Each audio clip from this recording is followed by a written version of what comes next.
Weather Service has issued a tsunami warning for the coastal areas of northern and central California, including the following counties: Sonoma, Marin, Napa, San Francisco, San Mateo, Contra Costa, Alameda, and Santa Clara.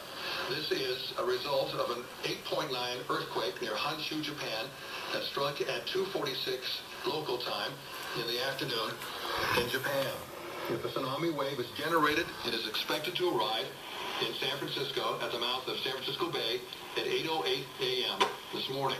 The tsunami warning means a tsunami is imminent, and that coastal locations in the warned area should prepare for flooding.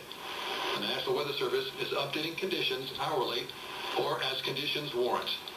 This concludes the activation of the emergency alert system.